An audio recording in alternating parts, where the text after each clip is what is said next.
Mardi 21 novembre 2023, bonjour et bienvenue à cette session de l'information. C'est ici que nous vous donnons toute l'actualité liée au compact ivoirien. Tout de suite, l'essentiel des grandes activités qui ont marqué la semaine dernière à MCA Côte d'Ivoire.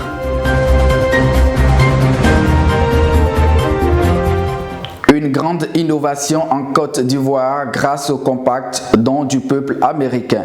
Pour une première, le béton compacté au rouleau sera réalisé sur un boulevard urbain. C'est dans le cadre de la réalisation des travaux du projet Abidjan Transport ATP. Suivons ensemble cet élément pour mieux comprendre. Le boulevard urbain du port Vridi sera le premier en Côte d'Ivoire à accueillir le béton compacté au rouleau grâce au compact, programme financé par le Millennium Challenge Corporation, MCC.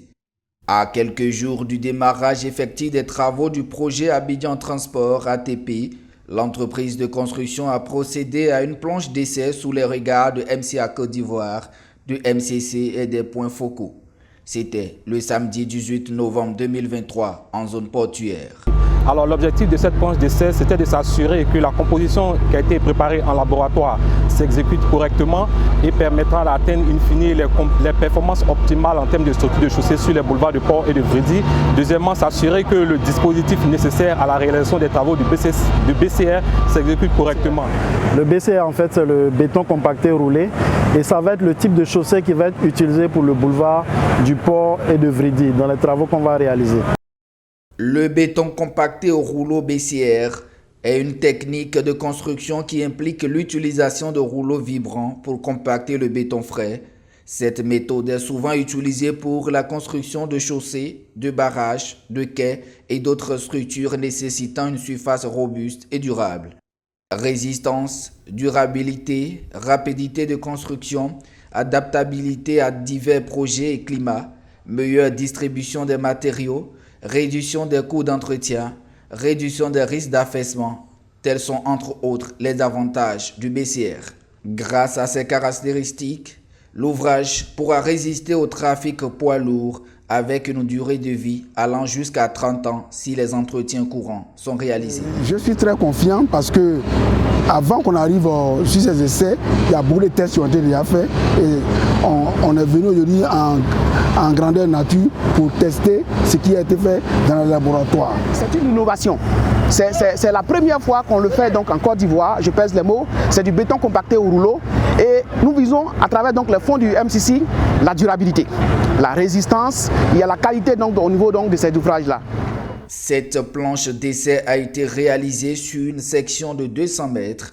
Elle témoigne de l'impact attendu du compact don du peuple américain. Comme sur ces images, la mise en œuvre du BCR se fait grâce aux finishers qui se chargent d'appliquer les enrobés avec la contribution des camions qui déversent le contenu déjà préparé dans les centrales. Le compacteur intervient pour finir le travail. S'ensuivent les phases de contrôle avec le LBTP et le laboratoire de l'entreprise en charge des travaux. Les chaussées dans la zone portuaire, c'est-à-dire sur le boulevard, étaient en béton bitumineux. Et nous avons pu constater qu'avec le trafic intense de la zone portuaire, des dégradations apparaissaient rapidement sur cette chaussée-là. Donc avec cette nouvelle technologie, nous sommes assurés que cette voirie-là pourra durer dans le temps. Le MCC est heureux d'être ici ce matin pour accompagner le MCA dans la première planche d'essai de ce qu'on appelle le béton compacté roulé, le BCR, qui est donc une autre forme de faire des routes. Ce que vous voyez, c'est un travail immense qui a été accompli par des équipes pendant des années pour arriver à ce qu'on a aujourd'hui. Et c'est le rôle du MCC aujourd'hui est de venir voir l'aboutissement de tout ce qui a été entrepris depuis le départ. Notons que les travaux démarrent dans quelques jours sur le boulevard du port Vridi et concernent 7,1 km avec une épaisseur de 26 cm. La première phase sera exécutée de Vridi Tripostal au terminus 19. Prenons nos bagages et atterrissons dans le Béquet et plus précisément à Boaké. MCA Côte d'Ivoire a organisé un atelier de formation sur l'utilisation du système traceur conçu pour le suivi des formés du ministère de l'enseignement technique, de la formation professionnelle et de l'apprentissage. Le compte rendu dans cet élément. En collaboration avec le Consortium international de développement en éducation CID et la Direction régionale de l'enseignement technique, de la formation professionnelle et de l'apprentissage, MCA Côte d'Ivoire a organisé un atelier de formation de 3 jours sur l'utilisation de l'outil système traceur. On mettait beaucoup de temps à traiter les informations, à traiter les données qu'on recueillait à la suite des enquêtes que nous faisions. On pouvait mettre 1 mois, 2 mois à traiter ces données-là. Avec l'avènement du traceur système, ce temps est beaucoup plus réduit. Et donc, en un temps record, on peut donner des statistiques de l'insertion et même de manière dynamique. Du mardi 4 au jeudi 16 novembre 2023, les CERF venus des établissements de Bouaké ont suivi avec intérêt la dite formation sous les regards des représentants du ministère de l'enseignement technique, de la formation professionnelle et de l'apprentissage. Cette formation vient à point nommé. Elle nous donne des outils permettant d'avoir une meilleure maîtrise, une meilleure conduite de nos activités, de suivi de l'insertion ou même de recherche d'employabilité de nos diplômés des établissements de l'ETFPA. Pour cette formation, nous avons retenu que ce système traceur nous a permis de mettre en œuvre un plan d'action qui consiste à évaluer nos jeunes gens, nos jeunes formés par rapport à leur suivi et leur insertion au niveau de l'enseignement technique et de la formation professionnelle, de l'apprentissage. Nous comptons contribuer efficacement aux enquêtes en collaboration avec la DIP pour le suivi de nos jeunes formés après leur formation. C'est un projet qui permettra également de pouvoir statuer sur les apprenants qui ont pu avoir des stages, des emplois juste après leur sortie, juste après leur diplôme. Et même lorsqu'ils n'ont pas eu leur diplôme et qu'ils quittent le système, de pouvoir suivre, avoir des statistiques. Ainsi, le cabinet pourra prendre des décisions pour pouvoir avancer sur ces projets et autres, pour pouvoir prendre également d'autres décisions. Qu'est-ce qu'on peut retenir concrètement de cet atelier de formation? Les consultants du Consortium international de développement en éducation CID nous font le résumé. Donc, on a donné une formation sur l'utilisation de la plateforme de traceur système qui va être utilisée pour le suivi d'insertion des formés de l'ETFPA. On a donc présenté les outils principaux de l'enquête, du dispositif d'enquête qui sont les questionnaires du formé et les questionnaires de l'employeur. Et on a aussi présenté les tableaux de bord, les outils d'échantillonnage et les outils de présentation des résultats. Donc ce qu'on peut retenir, c'est que c'était vraiment beaucoup de bagages, beaucoup de matière, mais qu'on a réussi donc à transférer aux CERF, surtout aux CERF qui vont jouer le rôle principal dans ce dispositif et qui vont essayer de joindre les formés pour faire l'enquête. Alors ce qui va se passer maintenant, c'est qu'on va faire un test sur des données réelles, sur à peu près donc 50 formés, et on va voir maintenant le résultat donc de cette formation-là. Est-ce que vraiment ça a été donc efficace et ça a atteint l'objectif qu'on voulait. Donc on souhaite vraiment que la réussite pour ce projet-là. Ce qui va apporter, c'est surtout la partie après enquête. Donc là, c'est la valeur ajoutée qu'on a faite, c'est que la partie statistique qui sera générée en un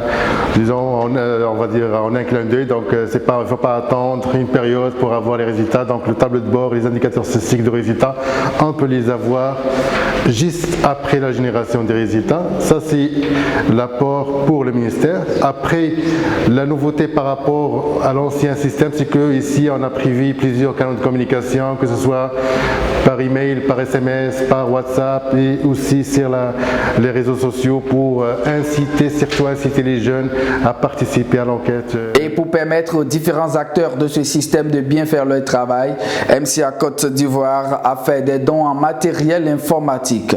Reportage. Au-delà des formations à l'endroit des utilisateurs du système traceur, MCA Côte d'Ivoire dote les établissements et les acteurs en matériel informatique. Nous sommes le jeudi 16 novembre 2023.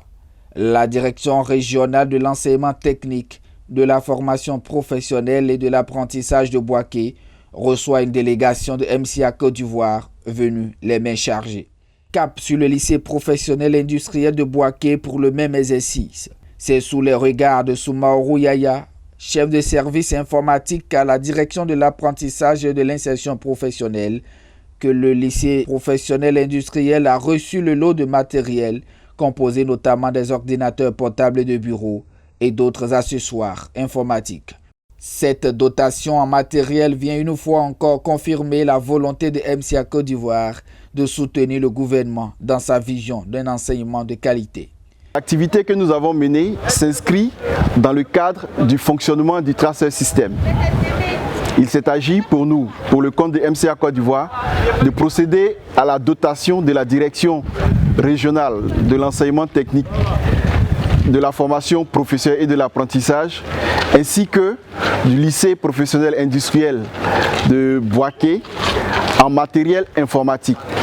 L'objectif est de permettre à ces institutions de s'approprier le Tracer System dans le cadre du suivi de l'insertion professionnelle des élèves des établissements dans le cadre de notre projet pilote. Chez les bénéficiaires, c'est la joie qui déborde. C'est un bon nombre de matériel qui a été donné et il faut dire que nous en avons besoin parce que la formation, nous la voulons correctement.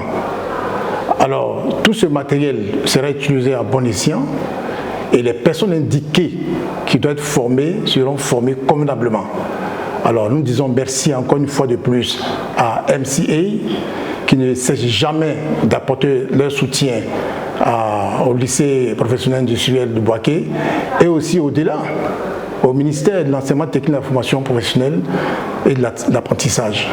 Nous sommes vraiment heureux parce que en tant que direction représentant le ministère dans la région, ce genre d'initiative de don de matériel est toujours bienvenu parce que ça renforce notre opérationnalité dans le cadre de la représentation du ministère, comme je l'ai dit. Donc je voudrais, au nom de monsieur le directeur régional, dire merci. Vraiment merci à MCA Côte d'Ivoire qui nous accompagne depuis assez longtemps quand même.